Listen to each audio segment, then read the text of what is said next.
பிரியாணினாலே இவங்களை அடிச்சுக்க ஆளே இல்லப்பா அப்படிங்கிற மாதிரி பள்ளங்கோயில்ல பாத்தீங்கன்னா அன்னைக்கு பிரியாணி கொடுத்துக்கிட்டு இருந்தாங்க. சரியான கூட்டம். என்னடா அப்படின்னு பார்த்தா அங்க புதுசா பள்ளி திறந்துருந்தாங்க. பள்ளிக்கு எத்தாப்புல ஜூஸும் கொடுத்தாங்க. நம்ம ஒரு ஆரஞ்சு ஜூஸை வாங்கி கப்சுப்புன்னு அடிச்சுட்டு அதோட கப்பை பாத்தீங்கன்னா கரெக்டா குப்பை தொட்டியில போட்டு உள்ள போனேன். உள்ள பாத்தீங்கன்னா எக்கச்சக்கமான கூட்டம். முண்டி அடிச்சு நம்ம எப்படியோ உள்ள போயாச்சு. உள்ள போனதும் பாத்தீங்கன்னா எல்லாரும் அமைதியா உட்காந்துருந்தாங்க. நம்மளோட கண்ணு மட்டும் பாத்தீங்கன்னா அந்த பிரியாணி பார்சலையே பாத்துக்கிட்டு இருந்துச்சு. எல்லாரும் தொழுவ ஆரம்பிச்சிட்டாங்க. எம்மதமும் சம்மதமும் அப்படின்னு சொல்லிட்டு நம்மளும் கொஞ்ச நேரம் தொழுதுட்டு நம்மளுக்கும் ஒரு பார்சலை கொண்டு வந்து ஒரு பையன் கொடுத்தாப்புல பார்த்தது நம்மளுக்கு ஒரே சந்தோஷமா போச்சு. அதை உடனடியா கடகடன்னு எடுத்து வீட்டுக்கு ஓடியான்ட்டேன். உலகத்துல அவுக்க முடியாத முடிச்சுன்னு பாத்தீங்கன்னா அந்த கேரி பேக் முடிச்சதான். அதை வந்து நான் கடிச்சு கண்ணாமண்ணான்னு துப்பிட்டு நம்ம பாட்டுக்கு பிரியாணிக்குள்ள கையை விட்டு பீஸ் இருக்கான்னு ஃபர்ஸ்ட் பார்த்தேன்.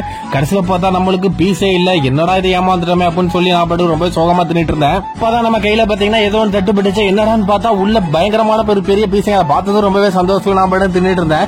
பிரியாணினா இவங்களும் அடிச்சுக்க ஆளே இல்ல. அந்த மாதிரி டேஸ்டா தான் இருந்துச்சு. இந்த பள்ளிக்கு நீங்களும் வந்தா ஒரு லைக் ஒன்று போட்டுருங்க.